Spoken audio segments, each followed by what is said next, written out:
இது போன்ற இலக்கிய பாடல்கள் எல்லாம் தமிழில் நிறைய இருக்கின்றன. அந்த இலக்கிய பாடல்களை எல்லாம் படித்து நீங்கள் இன்பெற வேண்டும்.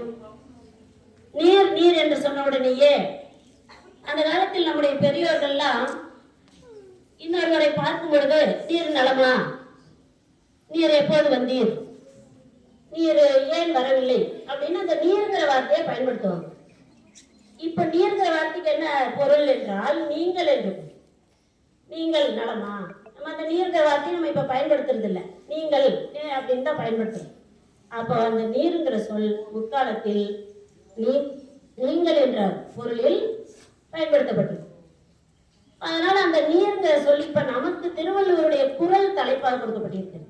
நீர் என்று அமையாது உலகினின் யார் யாருக்கும் வானின்று அமையாது ஒழுக்கு. நீரின்றி அமையாது உலகு, உலகு எனில் வானின்று அமையாது ஒழுக்கு. ஒழுக்குனா ஒழுக்கமான வாழ்க்கையினர் ஒழுங்கு. அப்ப நாம் இங்கே இந்த நீர் என்ற சொல்லுக்கு இரண்டு பொருள் இருக்கிறது. நீங்கள் என்ற ஒரு பொருள், தண்ணீர் என்ற பொருள். தண்ணீர் தண்ணீர் உடனே அந்த தண்ணீர்ங்கிற வார்த்தையை மாறி இப்ப வேற விதமா பயன்படுத்தப்படும். தண்ணி குடிச்சியான்னா தண்ணி அடிச்சேன்னு. சரி, தமிழ்ல கேட்டாதான் இப்படி இருக்கு. வாட்டர் வேணும் பண்ண என்னது குவாட்டரா? எப்படி எல்லாம் சொற்கள் மாறிவிட்டோம் பார்த்தீங்களா? தமிழில் இருக்கிற சொற்கள் ஆங்கிலத்திற்கு போகிறது. ஆங்கிலத்தில் ஒரு பொருள் இருந்தால் தமிழில் வேற ஒரு பொருள் இருக்கிறது. இந்த தண்ணீர்ங்கிற வார்த்தை, தண்ணீர்னா குளிர்ந்த நீர், அதற்கு எதிர்ச்சொல் வெந்நீர், வெம்மையான நீர், சுடு தண்ணீர். அப்ப தண்ணீர்ங்கிற சொல்லியே நம்ம பயன்படுத்த முடியும். இதே மாதிரி கட்டிங் பண்ண போகணும்னா வேற பொருள், கட்டிங் போட போகணும்னா வேற பொருள். கட்டிங்கிற வார்த்தை எப்படி பயன்படுத்தணும்? அதனால மாணவர்கள் இன்று பல இடங்களில் பல்வேறு இடங்கள் கூடிய கல்விதான் வாழ்க்கையில் கிடைக்கும்.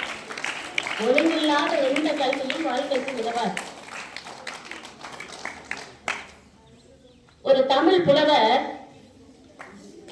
ஆத்த கடந்து ஒரு ஊருக்கு போகணும். ஆத்த கடக்கிறதுக்கு என்ன பயன்படுத்துவாங்கன்னு உங்களுக்கு தெரியும். பரிசல், படகு, படகுன்னு சொல்லுவாங்க. அதுல ஏறி உட்கார்ந்துட்டாரு, படகு ஓட்டிட்டு போறாரு. இந்த தமிழ் புலவராச்ச வாய் பேசாம இருக்காது, தமிழ் இருக்காது. இந்த படகு ஓட்டிய பாட்டு, ஏப்பா உம்முனே வர்ற, ஏதாவது பேசுங்கிறார். எனக்கு என்ன ஐயா தெரியும், என்ன சாமி தெரியும், எனக்கு ஒன்றும் தெரியாது அப்படிங்கிறார். சரி, நான் பேசுறேன், நீ திருக்குறள் படிச்சிருக்கியா? ஒரு படகோட்டிய போய் இப்பெல்லாம் நம்ம யாரு கேட்டாலும் படிச்சிருப்பாங்க, படிச்சவங்க பூரா எல்லா வேலைக்கு போறாங்க, உங்களுக்கு படிப்பு இருக்கு. அந்த காலத்துல அப்படி இல்லை. படகோட்டிய போய் நீ திருக்குறள் படிச்சியாப்பா? அதெல்லாம் எனக்கு தெரியாது சாமி. சரி, திருவாசகமாவது படிச்சிருக்கியா? என்னங்க சாமி, அதுவும் தெரியாதுங்க சாமி. கம்பராமாயணம் போங்க சாமி, சும்மா கேட்டு இருக்கிறேன். சரிப்பா, கம்பராமாயணத்துல குகன்னு ஒரு படகோட்டி இருந்தான். அவன் படகை ஓட்டுறத போற மாதிரி அழகா ஓட்டிட்டு போவான். அதனாலதான் அவன் தெரியுமான்னு கேட்டேன். சரி சாமி, நல்லா இருக்கு நீங்க சொல்றது அப்படின்னு சொல்லிட்டு இருக்கும் போதே பார்த்தா படகுக்குள்ள கொஞ்சம் தண்ணி வந்துருச்சு. புலவர் பார்த்தாரு, கத்துறாரு, ஐயோ என்ன படகுக்குள்ள தண்ணி வந்துச்சு, நீ இதெல்லாம் முன்னாடியே கவனிக்க மாட்டியா? ஒரு சைக்கிள் எடுத்தாலே நம்ம டயர் எல்லாம் செக் பண்றோம்ல, காத்து இருக்கா, முள்ளு இருக்கா, எல்லாம் இருக்காங்க. படகை எடுக்கும்போது நீ பார்க்க மாட்டியான்னு சத்தம் போடுறாரு பயத்துல. ஐயோ சாமி, எனக்கு தெரியலீங்களே, இப்ப என்ன நடாக்கள் இருக்கிறாங்க, தெரியலையே, நான் என்ன பண்றேன்னு தெரியல, என்ன பண்றது, இப்ப நீ காப்பாத்துப்பா, எப்படிப்பா கொண்டு போய் சேர்த்துப்பா, ஒரு இல்லை கரையில கொண்டு விட்டுரு அப்படிங்கிற. அதெல்லாம் முடியாதுங்களா சாமி, நடாக்கள் இருக்கிறவங்க. ஏன் சாமி, எல்லாமே நிறைய படிச்சிருக்கியா நீங்க நீச்சல் படிச்சிருக்கீங்களா? அப்படியா, எல்லாம் படிக்கலையப்பா. ஐயோ, அப்ப எனக்கு தெரியாது சாமி, நான் தப்பிச்சு பேர், நீங்க என்னமோ பண்ணுங்க. டக்குன்னு அந்த படகோட்டி தண்ணிக்குள்ள குதிச்சா, நீச்சல் எடுத்தா, கரையேறி உடையாந்தான். அவனுடைய வாழ்க்கை காப்பாற்றப்பட்டது. அப்ப நம்ம இந்த ஒரு நிகழ்வுல என்ன தெரிஞ்சுக்கணும்? தண்ணீரில் நாம் நீச்சல் அடிச்சோம், போகவோ தெரிஞ்சிருக்கணும். இல்லைன்னா அந்த பக்கமே நம்ம போகக்கூடாது. அடுத்தது, கற்றது கைமண் அளவு, கல்லாதது உலக அளவு இருக்கு. நம்ம கொஞ்சம் படிச்ச உடனே எல்லாம் தெரியும் நீ கம்முனு அப்படின்னு எத்தனை பேர் சொல்றீங்க? 6th படிக்கிறவங்களும் நிறைய பேர் சொல்றீங்க, எல்லாம் தெரியும் கம்முனு அப்படின்னு சொல்லியிருக்கோம்ல. அது கிடையாது. வாழ்க்கையில் நாம் பிறந்ததிலிருந்து இறக்கும் வரை நாம் கற்றுக்கொண்டே இருக்கின்றோம். 6ஆம் வகுப்பு 12ஆம் வகுப்பு கல்லூரி படிப்பு மட்டும் படிப்பல்ல. ஒரு இடத்தில் நிற்கும் பொழுது ஒரு படிப்பு, சாப்பிடும் பொழுது ஒரு படிப்பு, வாழ்நாள் முழுவதும் நாம் படித்துக் கொண்டே இருக்கின்றோம். கற்றது கைமண் அளவு கல்லாதது உலக அளவு. அந்த தமிழ் புலவர் மூலமாக நாம் இந்த கருத்தை தெரிந்து கொள்கிறோம். சரி, உங்களுக்கெல்லாம் கொஞ்சம் தூக்க வருது, கொட்டை வருது. நான் வந்து தண்ணீரை பற்றி நான் ஒரு நீர்நிலைகளை பற்றி ஒரு அழகிய பாடல். அந்த பாடலை எவ்வளவு அருமையாக நம்முடைய கண்முன் ஒரு ஆறு ஓடுகின்ற காட்சியை கொண்டு வருகின்ற ஒரு கவிஞர். பாடலாமா? தீந்தனனா தீந்தனனா தீந்தனனா தீந்தனனா தீந்தனனா தீந்தனனா திரனா தீந்தனனா தீந்தனனா தீந்தனனா தீந்தனனா தீந்தனனா தீந்தனனா திரனா.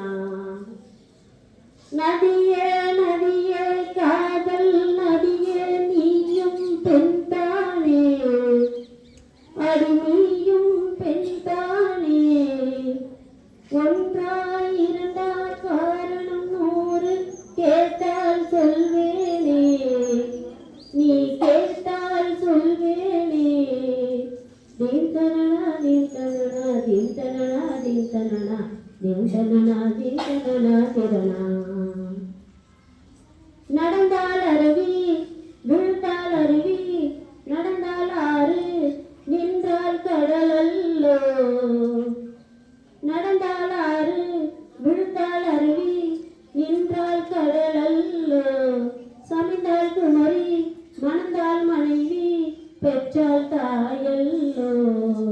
திருநதிகளே நதியிடும் கரைகளே, கரைதொடும் நுரைகளே, நுரைகளில் அவள் முகமே.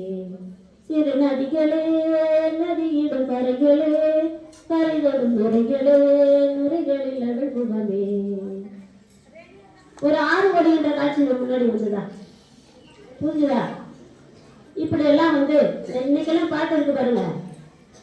நீ இருக்கிறிய ஓலை கொட்டாய, சும்மா நடக்கிறிய தவளை கட்டாய, ஏதாவது புரியுதா? இந்த பாட்டு வார்த்தைகள் இதை கேள்விப்பட்டுருவோம். ஓலை கொட்டாயில இருக்கிறாங்கன்னா கேள்விப்பட்டு, நீ இருக்கிறிய ஓலை கொட்டாய. இது மாதிரி இன்றைய பாடல்கள்லாம் வந்து ஒண்ணுமே புரியாம பல வார்த்தைகளை நல்ல நல்ல பாடல்களை கற்றுக்கொண்டு வாழ்க்கையில் உணர்வுகள், மகிழ்ச்சி, கோபம், பயம், வெறுப்பு எது வந்தாலும் பாடல்களை பாடி நம்முடைய நேரத்தை ஒரு நல்ல மகிழ்வாக்கிக் கொள்ளலாம். அன்பு மாணவர்களே, இது போன்ற நிறைய நிகழ்வுகள் நம்முடைய வாழ்க்கையில் நிறைய இருக்கு. இந்த செல்போன் மூலமாக செல்ஃபி எடுப்பார்கள், கேள்விப்பட்டிருக்கு. செல்ஃபி அந்த ஆறு வந்து கிட்ட நிக்கணுமா, இதே போறது என்ன ஆகுது, ஆட்டுக்கிட்ட நம்ம போயிடும், அவ்வளவுதான். அதான் செல்ஃபி. செல்ஃபா போயிடுறது. மாதிரி ஒரு மிருக காட்சி சாலையில போய் இந்த புலிகள் இருக்கிற இடத்துல போய் புளியோட செல்ஃபி எடுக்கணும்னா கொஞ்சம் ஊஞ்சி எடுத்து பொண்ணு உள்ள உள்ள புளி விட்டு போயிடும். என்னென்ன தேவையற்ற நிகழ்வுகள் இது போல நிறைய நீங்க வந்து அந்த செல்போன்ல பார்த்துப்பீங்க. அப்படி பார்த்தாலும் நாம் மாறுவதில்லை. அது வந்து ஒரு விவேகமான அறிவு கிடையாது, விவேகமற்ற அறிவு. அது மாதிரியான நிகழ்வுகளாக உங்கள் வாழ்க்கையில் எதுவுமே நடக்கக்கூடாது. அது செல்போனை பயன்படுத்துவது நீங்கள் கவனமாக இருக்க வேண்டும். கல் சிக்கல் வரும்.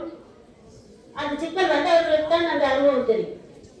மருத்துவரிடம் போக அவரு பல மருந்து மாத்திரைகளை கொடுப்பாரு. உள்ள போன எல்லாமே வெளியில வந்தா தான் நமக்கு நிம்மதி. அப்ப தண்ணீருடைய அவசியத்தை நாம் எப்படியெல்லாம் தெரிந்து கொள்ள வேண்டியது இருக்கிறது பாருங்க. அதனால தண்ணீரை வந்து நாம் அனாவசியமாக நினைக்காமல், தண்ணீர் மற்ற பொருள்கள் எப்படி உணவு இன்றியமையாது, உணவின்றி அமையாது உலகு, உடையின்றி அமையாது உலகு, அதே போலதான் நீரின்றி அமையாது உலகு அப்படிங்கிற ஒரு பொருளை நம்ம பார்ப்போம். வாழ்க்கையாக இருக்க வேண்டுமானால் நமக்கு தேவையான அளவு தண்ணீரை நாம் உட்கொள்ள வேண்டும். அடுத்து மாணவர்களே, நான் என்னுடைய இறுதி கருத்துக்கு வந்துவிட்டேன். உங்களுக்கெல்லாம் வந்து வீட்டு ஞாபகம் வந்துருச்சு, பஸ் போயிடும், இப்படி எல்லாம் பல நினைவுகள் வந்துடும். அந்த நினைவுகளுக்கு கழிவதற்கு நான் என்னுடைய உரையை ஒரு 2 நிமிடங்களில் முடித்துக் கொள்கிறேன்.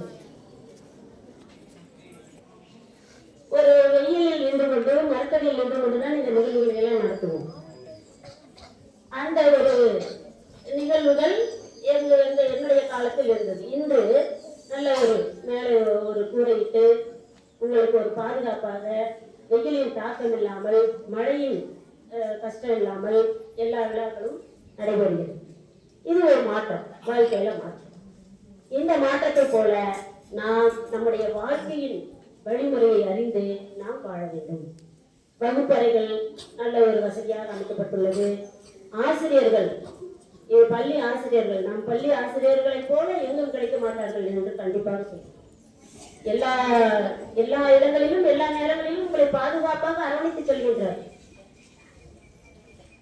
ஆகையால் நாம் எப்படியெல்லாம் நாம் இந்த கல்வியை கற்றுக்கொள்ள வேண்டுமோ அந்த முறையில் கற்றுக்கொள்ள வேண்டும்.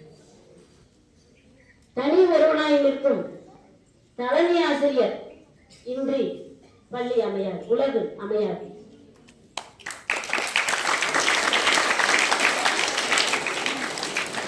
ஆட்கள் சார்ந்த அறிவு சார்ந்த ஆசிரியர் சான்றோர்கள் இன்றி உலகு அமையாது. அமையாத உலகு, நீரின்றி அமையாத உலகு. வருங்கால இந்தியாவின் தூண்களாகிய மாணவர்கள் இன்றி அமையவே அமையாத உலகு.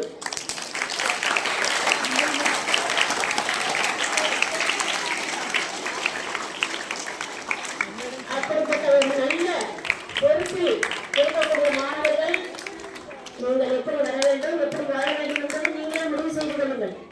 ஒவ்வொரு ஆண்டும் பிறக்கக்கூடிய அந்த புத்தாண்டு அன்று பிறக்கக்கூடிய குழந்தைக்கு ஒரு பெயர் வைக்கின்றார்கள். இந்த ஆண்டு ஒரு குழந்தை பிறந்திருக்கிறது, மிஸ்ரோ நாட்டு ஜென் பீட்டான பேர் வச்சுக்கோங்க. 2025ஆம் ஆண்டு பிறந்த 12 மணிக்கு மேல் பிறந்த அந்த குழந்தைக்கு ஜென் பீட்டான் பேர் வச்சுக்கோங்க. இந்த நிகழ்ச்சியை நம்ம எங்க பார்த்தோம்? செல்போன் மூலமாக உலக நிகழ்வுகளை நாம் தெரிந்து கொண்டிருக்கின்றோம். தமிழ்நாட்டை சார்ந்த மாணவன், 18 வயது மாணவன் செஸ் போட்டியிலே, சதுரங்க போட்டியிலே உலக அளவில் முதல் பரிசு வாங்கியிருக்கின்றார். எல்லா சதுரங்க போட்டி வீரர்களையும் முறியடித்து அந்த மாணவன் வெற்றி பெற்று நம் அரசாங்கத்திடம் 10 கோடி ரூபாய் பரிசு வாங்கியிருக்கிறார். 10 கோடி தான். 10 கோடியை பெறுவதற்கு அவன் எவ்வளவு உழைத்திருப்பான், பெற்றோர்கள் எப்படி உழைத்திருப்பார்கள் என்பதை செல்போன் மூலமாக நான் தெரிந்து கொள்ளாமல் அந்த போது அவங்க பரிசு வாங்கும் போதோ அந்த பையன் வீட்டிலேயே போய் கேட்குவாங்க. நான் இப்போ ரிட்டையர் ஆகி வீட்டில் செல்போனை தான் பார்த்துட்டு இருக்கேன். எங்க பேரை கேட்கறான், அம்மா ஆத்தா நீங்க சின்ன வயசுல செல்லு பார்த்தா கண்ணு தெரியலையா, கண்ணாடி போட்டீங்களா? கண்ணாடி செல்லு பார்த்தா கண்ணு போயிருப்பா, கண்ணாடி போடணும்னு பயமுறுத்துறாங்க அவங்க அம்மா அப்பா. ஆனா என்னைய கேட்கறேன், சின்ன வயசுலேயே செல்லு பார்த்து கண்ணு போயிடுச்சு அவங்களுக்கு. என்ன சொல்றது? படிச்சு இல்லப்பா நான் நிறைய படிச்சு கண்ணு போயிடுச்சுன்னா படிக்க மாட்டாங்க. படிச்சா கண்ணு போயிரு, ஆனா செல்போன் பார்த்தா கண்ணு போயிடும்னு விட மாட்டேன். பார்த்து தெரியாது. அது மாதிரி இப்போ நான் சொன்னா நீங்க எல்லாம் கேட்பீங்களா? கேட்க மாட்டேன். கேட்கலாம், ஏதோ ஒருத்தர் 2 பேர் கேட்கலாம், இல்லை 2 பேர் கேட்கலாம். அதனால நன்றிப்பா, நன்றி. திருவள்ளுவர் கற்பனை கட்சிக்கு நிற்காதுன்னு சொல்லியிருக்காருமா. அது மாதிரி திருவள்ளுவர் சொல்றத கேட்டு அதுபடி வாழணும் அப்படின்னா சரிங்க சார் அத்தியாயத்துக்கு திருவள்ளுவர் சொல்லியிருக்காருன்னு நானும் போனேன், நீங்கெல்லாம் போறீங்க. இப்ப இருக்கிற குழந்தைங்க என்ன சொல்லுது? ஏன் திருவள்ளுவர் சொல்லவே கேட்கணுமா? நாங்களே சொல்லக்கூடாது, நாங்களே கேட்கக்கூடாது அப்படின்னு அவர்களுடைய அறிவு ஆற்றல் வளர்ந்துட்டே போகும். இந்த பொங்கல் திருநாள் அன்று நாளைக்குதான் வீட்டுல எல்லாம் பொங்கலா இருக்கும் இல்லையா? நல்லா கரும்பு சாப்பிடுங்க, கரும்பெல்லாம் அளவா சாப்பிடுங்க. கரும்பு கடிக்கும் போது பல்லு காணா போயிடும் பாத்துங்க. அதனால அளவா பொங்கல் சாப்பிடுங்க. வீட்டுல பெற்றோர்களுக்கு உதவி செய்கிறேன். 12